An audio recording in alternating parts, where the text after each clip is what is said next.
Hello po sa lahat ng nakikinig ngayon.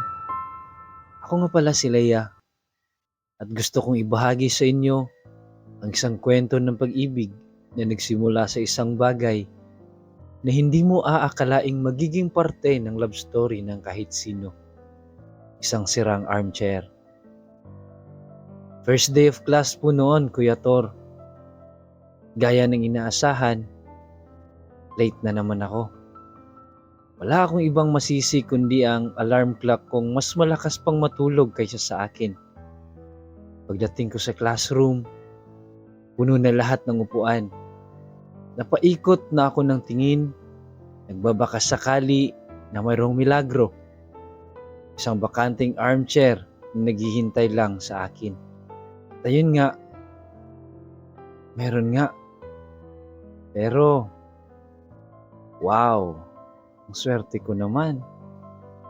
Bulong ko sa sarili ko nang makita ang natitirang upuan sa pinakadulong bahagi ng aming classroom. Isang luma, sira-sirang armchair. May tapal na masking tape sa isang paa. Halatang ilang beses nang sinubukang ayusin, pero bumibigay pa rin. Pero wala akong choice. Mas pipiliin ko pang makipag-deal sa isang upuang parang may death wish kaysa tumayo ng buong klase. Kaya, umupo na ako. Pero bago pa man ako makapagpasalamat sa kapalaran, dumating siya. Si Caleb. Pinakasiga, pinakapasaway at pinakagwapong problema sa klase namin. Oops! Mukhang naunahan mo ako, nerdy. Nakangising sabi niya habang nakatayo sa tabi ko. Pinanlakihan ko siya ng mata. Excuse me, akin to. Pero hindi niya ako pinansin. Tumitig lang siya sa akin, tapos sa upuan, at pagkatapos ay umupo siya. Oo, umupo siya sa tabi ko, sa iisang armchair. Napasinghap ako. Huy, bakit ka umuupo dito? Wala nang ibang upuan eh. Ayaw mo naman sigurong makita akong nakatayo ng buong klase, di ba? Nakangiti siya, pero alam kong hindi siya seryoso. Masyado siyang confident na parang okay lang sa kanya ang makihati sa upuang hindi nga sigurado kung kakayanin pa kaming dalawa. May iba pang upuan dyan, no? Tinuro ko ang isang armchair sa harapan. Kaso may crack. Yung armrest, ayoko masaktan. Napatigom ang bibig ko. Aba, seryoso ba siya? Sa tingin ba niya, mas safe tong inuupuan namin na parang isang hinga na lang bibigay na? Hindi pa ako tapos mag-react nang bigla siyang sumandal. At hindi lang basta sumandal, Kuya Tor. Literal na bumagsak ang kalahati ng bigat niya sa akin. Huy, ano ba? Inis na itinulak ko siya palayo, pero tumawa lang siya. Ano ka ba, nerdy? Relax ka lang. Hindi kita kakainin. Anya, sabay kindat. Nanigas ako sa inis. Sinong may sabing natatakot akong kainin niya? Mas natatakot ako na baka biglang mag-collapse tong upuan namin at mapahiya kami sa buong klase. Napabuntong hininga ako. Heto na. Heto na ang simula ng isang nakaka-stress na school year kasama ang pinakapasaway na seatmate sa mundo. Hindi ko alam kung anong klaseng karma ang tinanggap ko para pagtagpuin kami ni Caleb sa isang upuang dapat retired na. Pero isa lang ang sigurado ko sa moment na yon, Kuya Tor. Simula pa lang, talo na ako sa asaran. Kuya Tor, aminin mo, may mga tao talagang kahit nakakainis, may parte sa'yo na nakakaaliw sa kanila. Ganon si Caleb. Araw-araw kaming nag-aasaran. Minsan bigla siyang magpapanggap na nasaktan dahil tinamaan ko raw siya ng siko. Kahit ang totoo, siya naman ang nauna. Minsan naman, Ako yung tatamaan niya ng elbow tapos titingin siya sa akin ng puppy eyes sabay sabing, "Sorry Leia, hindi ko sinasadya, konti lang." As if naman may konting siko. At di pa natatapos dyan. One time, habang nagle-lecture si ma'am, bigla kaming napahagalpak ng tawa. Bakit? Kasi yung armchair namin, oo, yung sira-sirang armchair na patagal nang nanganganib, bumigay. Literal. Leia, wag kang kikilos. Baka may spirit na lumilipad dyan sa ilalim. Spirit na kahihiyan kapag napansin tayo ni ma'am. At ayun nga, napansin kami. Galit na galit si ma'am. Pinalipat kami ng upuan. Pero kahit na, sa loob-loob ko, ang saya. Ang saya niyang kasama. Kahit nakakainis siya. Tapos may isang araw, nagulat ako. Habang lahat ay busy sa quiz, nakita ko si Caleb. Nakakunot noo. Focus na focus. Tapos, ang bilis niyang nakatapos. Paglabas ng score, perfect. Napatitig na lang ako sa kanya. Hindi ko napigilang magtanong. Akala ko ba tamad ka? Ngumiti lang siya, Kuya Tor. Hindi ibig sabihin na tamad ako sa recitation. Bobo na agad. Kuya Tor, doon ako unang nahulog. Hindi pa romantic, pero yung curiosity ba? Kasi habang palagi kaming nag-aasaran, may mga moments din kaming nagkakatinginan. Parang may iba. Parang may hindi sinasabi. Minsan pa, nahuli ko siyang nakatulala sa labas ng bintana. Malalim ang tingin niya. Parang may iniisip na mabigat. Akala ko nga seryoso na ang moment. Pero nung titingnan ko na sana siya ng matagal, bigla siyang bumaling sa akin at sinabing, "May alien sa puno. Nakita mo?" Siyempre, natawa ako. Pero may part sa akin na nagsasabing, itinatago tong taong to. Gusto kong malaman kung ano. Kaya kahit nakakainis siya, bakit parang ang saya niyang kasama? Kuya Tor, naaalala mo po ba yung sira-sirang upuan na sinira naming dalawa? Ayun, hanggang ngayon, nasa sulok pa rin ng classroom. Walang gumagamit. Parang patunay na may mga bagay talagang hindi na pwede pero mahalagang bahagi ng kwento. Katulad ng simula namin ni Caleb. Isang gabi, na-assign kaming dalawa sa isang group project. Akala ko magulo na naman. Maingay, puro joke at asaran. Pero hindi. Tahimik lang si Caleb. Tahimik na tahimik. Nakafocus siya sa ginagawa namin. Pero parang wala siya sa sarili. "Uy," tawag ko. "Ayos ka lang?" Tumango lang siya, Kuya Tor. Pero hindi siya tumingin sa akin. Maya-maya, tumunog yung cellphone niya. Isang tawag mula kay Mama. Biglang tumayo si Caleb at lumabas ng room. Pero bukas ang pinto. Kahit ayokong makinig, rinig na rinig ko ang pagtatalo nila. "Hindi ako si Kuya, Ma. Hindi ko kailangang maging katulad niya.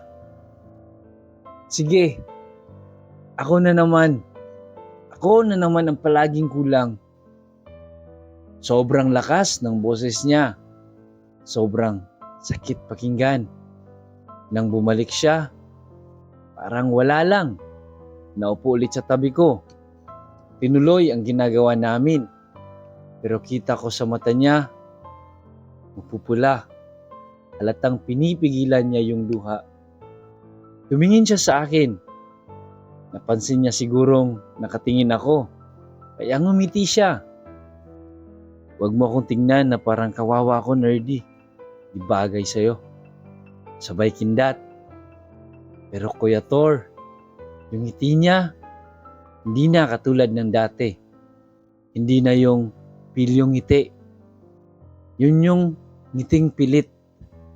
Yung klase ng ngiti na ginagamit para takpan ang sakit. Doon ko na-realize, hindi lang siya yung pasaway kong seatmate. Tao rin siyang may pinagdadaanan. At yung mga biro niya, yung mga pang-aasar niya, baka yun lang ang paraan para hindi siya mabali ng bigat ng mundo. Hindi ko alam kung anong nangyayari, pero bigla akong naisip, gusto ko siyang maintindihan. Gusto ko siyang makilala. Hindi lang bilang kalog na classmate, kundi bilang si Caleb. Yung Caleb na nasa likod ng mga ngiti. Minsan napapaisip ako, Kuya Thor, bakit biglang may kulang sa araw ko? Pero hindi ko agad alam kung bakit. Dumating yung araw na late si Caleb. Wala siya sa armchair. Wala yung likot niya. Yung walang tigil na asar niya. At ako, tahimik lang. Walang gana. Hindi ko pa nga agad na-realize kung bakit ako naiirita ng buong umaga. Pagbalik niya, sakto, lunch na. Parang walang nangyari. Uy, Nerdy, miss mo ba ako? Ha? Anong pinagsasabi mo dyan? Hindi. Pero Kuya Thor, ramdam kong namumula na ako. Kasi, totoo eh. Hinanap ko siya. Hinanap ko yung gulo niya. Dumating yung school fair. At dahil malas na maganda rin, kami ang napiling mag-partner sa isang booth event. Abala lahat sa paligid. Pero kami, nasa isang gilid lang. Nakaupo sa luma at sira naming armchair na itinabi na sa sulok ng classroom. Para bang binisita lang namin ang simula. Tahimik lang si Caleb, Kuya Thor, hanggang sa bigla siyang nagsalita. Kung bibigyan ka ng chance na umupo sa mas magandang upuan, iiwan mo ba tong luma na to? Napatingin ako sa kanya. Nakangiti siya, pero yung mata niya, seryoso. Hindi ko alam na hindi lang pala tungkol sa upuan yung tanong niya, kundi tungkol sa kanya rin. Doon ako natigilan, Kuya Thor, kasi sa wakas, naramdaman ko na, totoo na to. Para sa mga loyal na nakikinig, Kuya Thor, ito na po tayo sa part na hindi ko inakalang darating.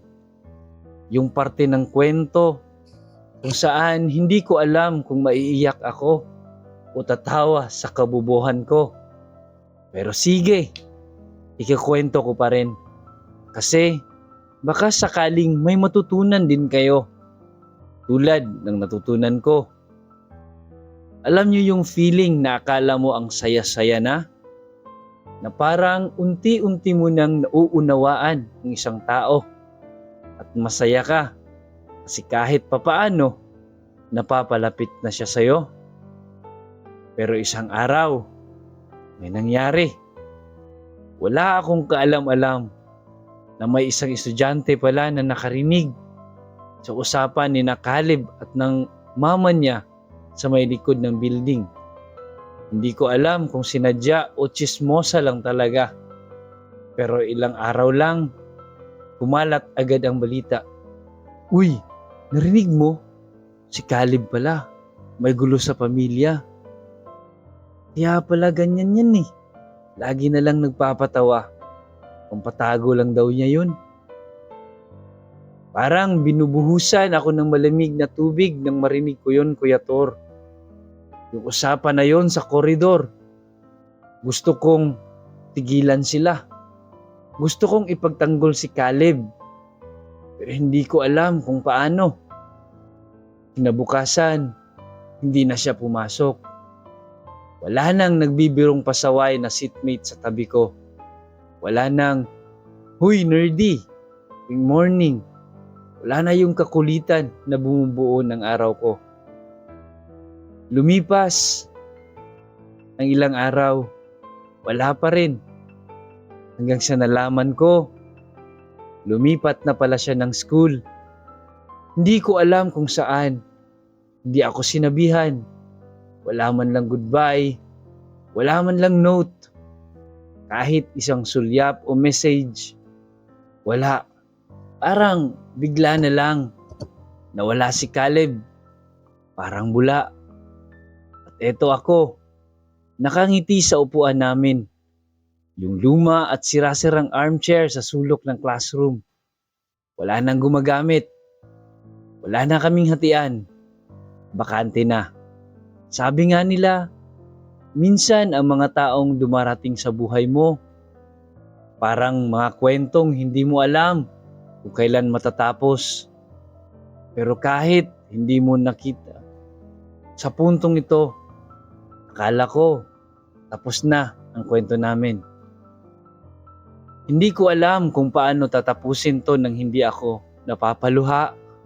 Pero sana kayanin kong sabihin ng buo.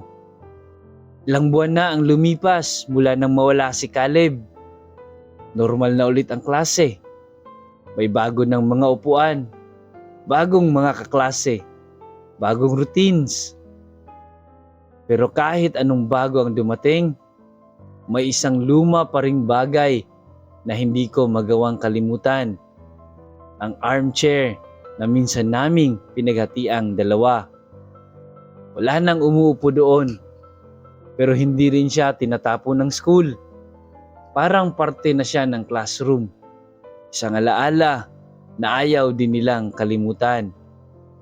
Isang araw, habang may general cleaning kami sa classroom, ako ang na-assign sa dulo kung saan nakatambak ang mga sirang gamit. Doon ko ulit nakita ang upuan namin. May alikabok na, may gasgas, at parang mas luma kaysa sa dati. Pero ewan ko ba, parang may humila sa akin para lapitan siya. Habang pinupunasan ko ang ilalim ng upuan, may napansin akong parang papel na isinuksok sa gilid. Nakalipit, kulay brown na ang mga gilid nito, pero halatang sinadyang itinago. Nang binuklat ko, nanginginig yung kamay ko. Hindi ko alam kung dahil sa kaba o dahil sa may kutob akong.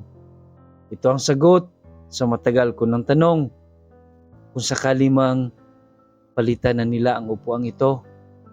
At di ko masabi sa iyo, gusto kong malaman mo. Gusto kita, Leia. Noon pa.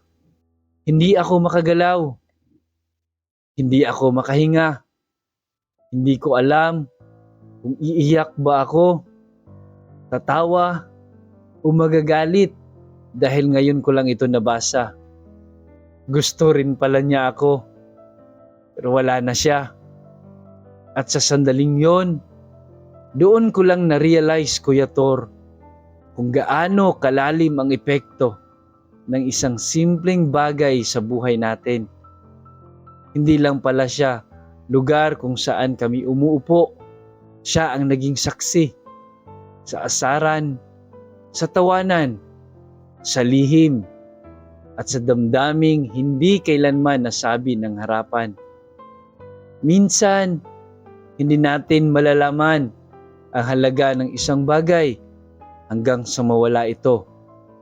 Minsan, may mga kwento ng pag-ibig na natatapos hindi sa happy ending, kundi sa isang simpleng upuan na nagpapaalaala ng isang pag-ibig na hindi kailanman makakalimutan. Maraming salamat, Kuya Tor, at salamat sa inyong lahat. sa lahat ng mga nakinig. Sana kapag nakita nyo isang luma, sira at mukhang walang kwentang upuan sa isang sulok, maalala nyo na baka doon magsimula ang isang kwento, gaya sa amin ni Caleb.